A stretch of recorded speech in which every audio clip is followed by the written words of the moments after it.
আমি আবারও এসেছি একটি ব্লগ নিয়ে। আমার দ্বিতীয় ব্লগ। মেয়ের পরীক্ষা হয়ে গেছে, তাই জন্য একটু বাপের বাড়ি এসেছিলাম। তো এখানে শিবের গাজন উপলক্ষে মেলা হয়, সেই জন্য এসেছিলাম ঘুরতে। আমি সকালের দিকটা বেরিয়েছিলাম, প্রচণ্ড রোদ ছিল। রাত্রে বেরোবো আবার, তো সকালবেলা একবার গিয়েই ভাবলাম যাই একটু ঘুরিয়ে আনি বাচ্চাটাকে। তো গেছিলাম সকালে, দেখলাম যে এদিক ওদিকে নানা রকম জিনিসপত্র রয়েছে। তো সব দোকান খোলাও ছিল না, তবে বেশ কিছু দোকান খোলাও ছিল। এই যে আমার মেয়ে আর আমার ভাইপো যাচ্ছে হাঁটতে হাঁটতে, ঘুরে ঘুরে দেখতে দেখতে।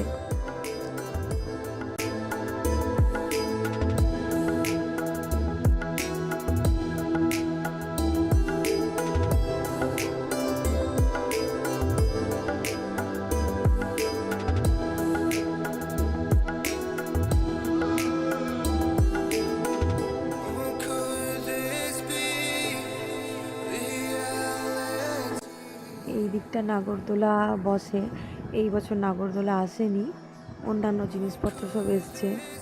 সকালবেলা একটু অন্যরকম লাগে মেলাটা। আমরা রাত্রিবেলা যাই, রাতের আলোতে সেজে উঠে মেলা। তো আমি গেছিলাম সকালবেলা দেখতে, সকালবেলার রূপ রাত্রিবেলার রূপ দুটোই না হয়ে দেখা যায়।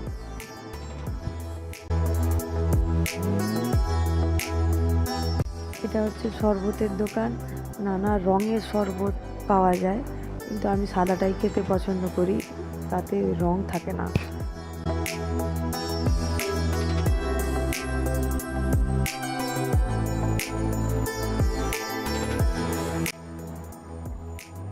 এইখানটা হচ্ছে মাদুরের দোকান, শুধুই মাদুর বসে এইখানটা। এখানটা মেলা শেষ হয়ে গেলে সব দোকান উঠে গেলেও এই মাদুর দোকানটা থাকে বেশ কয়েকদিন।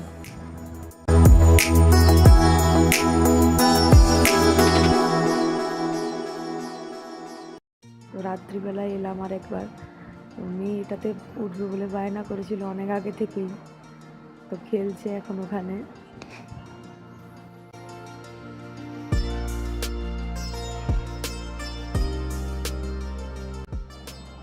এইটাতে চড়তে অনেকেই বলেছিল আমাকে, আমি এত ভয় পাচ্ছিলাম আমি উঠিনি, আমি ভিডিওই করেছি।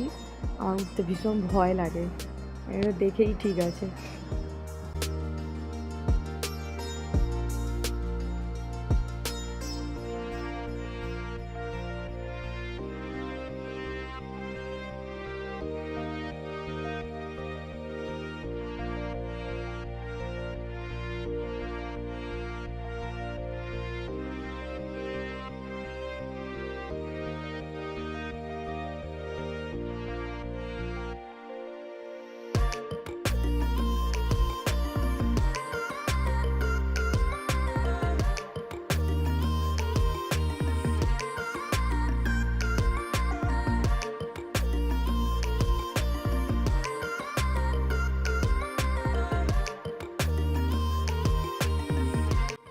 তো এবার মেলার মধ্যে এসে গেছি।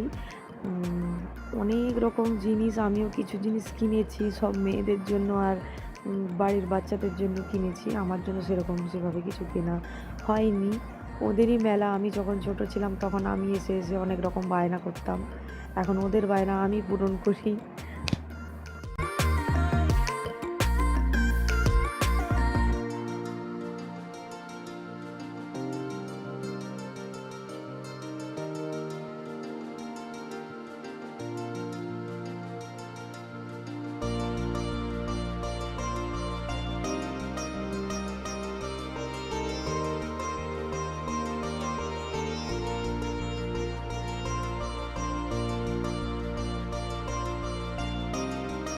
ওই দিন মেলা আসার আগে প্রচণ্ড বৃষ্টি হয়েছিল, বৃষ্টি থামার 1 ঘন্টা পর এসেছিলাম, তো বেশ কিছু দোকান বন্ধ হয়ে গেছিলো। তো এবার যাব দুলের দোকানটাতে, এইটা হচ্ছে মেয়েদের একদম স্বর্গ। তো সব কিছু তো কেনা সম্ভব নয়, সব দুল তো কেনা সম্ভব নয়, তো সেই জন্য ভাবলাম ছবি তুলে রাখি, ছবিতেই না হয় দেখা যাবে।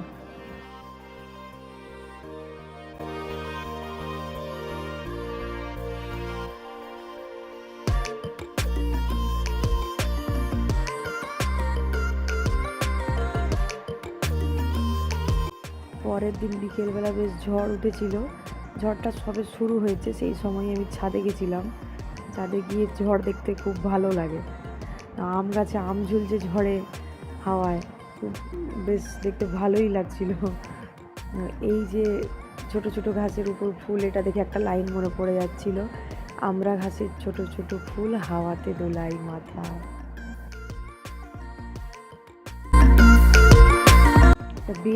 বেল গাছে নতুন পাতা ফুটেছে, দেখতে খুব সুন্দর লাগছিল, ছবিতে তো আরোই সুন্দর।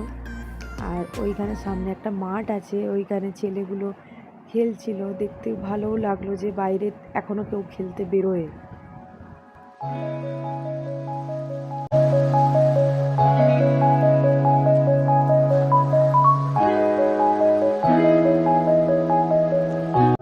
ঝড় সবে উঠেছিল, তার সঙ্গে আরেকটা দৃশ্য দেখলাম, বেশ ভালোই লাগলো দেখতে, যে খেজুর তাল একসাথে পেকে আছে, একসাথে দাঁড়িয়ে আছে, এত ভালো লাগছিল দেখতে। তো আমার ব্লগ প্রায় শেষ, আমার বাপের বাড়ি ছেড়ে শ্বশুর বাড়িও যাওয়ার সময় হয়ে গেল। আবার আসবো কোনো একটা ব্লগ নিয়ে, এক রাত অপেক্ষা, ভালোবাসা সব কিছু নিয়ে আবার শ্বশুর বাড়ি ফিরে যেতে হবে। আবার আসবো পরে, দেখা হবে একদিন। টাটা।